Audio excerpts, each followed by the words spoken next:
को हम देखते हैं। तीसरा प्रश्न में क्या कह रहा है, यदि साइन a बराबर 3/4 तो कॉस a और टेन a का मान ज्ञात कीजिए। यहाँ पर साइन a बराबर 3/4 दे दिया। तो आइए सबसे पहले तो हम एक समकोण त्रिभुज बना लेते हैं, जिससे हमको बनाने में सवाल जो है आसानी होगी।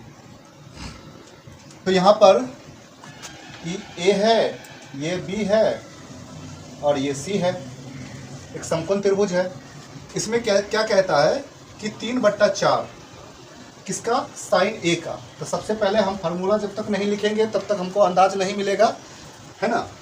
तो सबसे पहले हम लाडो आम लाया कच्चा कच्चा आम, ये साइन है, ये आपका साइन है, ये कॉस है, ये टेन है और ये आपका कॉसेक है, ये सेक है और ये कॉट है।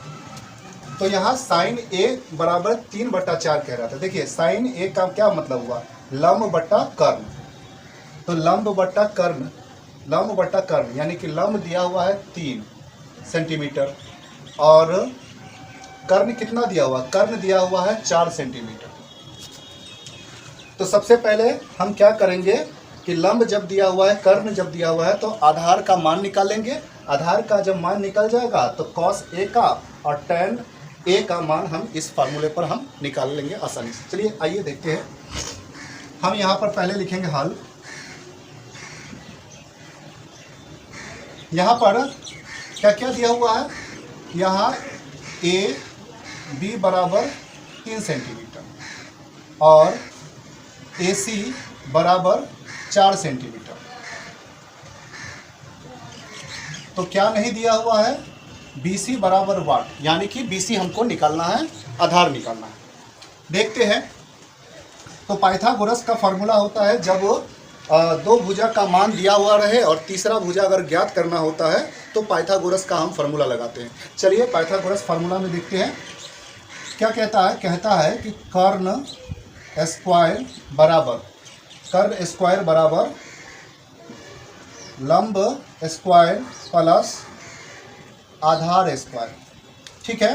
कर्ण कितना दिया हुआ है, कर्ण दिया हुआ है 4, तो 4 सेंटीमीटर का स्क्वायर बराबर लंब कितना दिया हुआ है, लंब दिया हुआ है 3 सेंटीमीटर, तो 3 सेंटीमीटर का स्क्वायर प्लस आधार नहीं दिया हुआ है तो आधार लिख देंगे, आधार का स्क्वायर। अब देखिए, अब 4 का कितना होगा, 4 का होगा 16 बराबर 3 का कितना हो जाएगा 9 प्लस आधार स्क्वायर।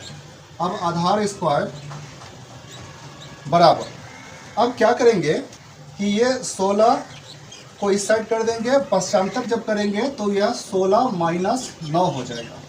तो 16 माइनस 9 होगा, तो यानी आधार स्क्वायर बराबर 16 में से 9 जाएगा तो 7 बचेगा हमारा, और आधार का स्क्वायर जब हटेगा तो इधर 7 रूट में आ जाएगा, रूट 7। तो हमारा आधार बराबर कितना हुआ, आधार बराबर कितना हुआ 7, रूट 7, तो रूट 7। चलिए अब ये समझिए कि पूरा सवाल आपका सॉल्व हो गया। चलिए देखते हैं अब क्या क्या चीज़ का मान पूछ रहा है। कह रहा है कॉस a का, तो कॉस a का मान पूछ रहा है। तो कॉस a का मान पूछ रहा है तो कॉस a बराबर क्या होता है, आधार बट्टा कर्ण। आधार कितना है रूट 7, रूट 7 बट्टा कर्ण कितना है, तो इसमें कर्ण है 4। ठीक है। तो कॉस a बराबर कितना हुआ, रूट 7 बट्टा 4। अब 10 का मान ज्ञात करना है, तो 10a बराबर देखिए तो लंब बट्टा आधार, तो लंब कितना है 3 है, 3 बट्टा आधार कितना है रूट 7, तो रूट 7। ये लीजिए आपका आंसर तैयार हो गया।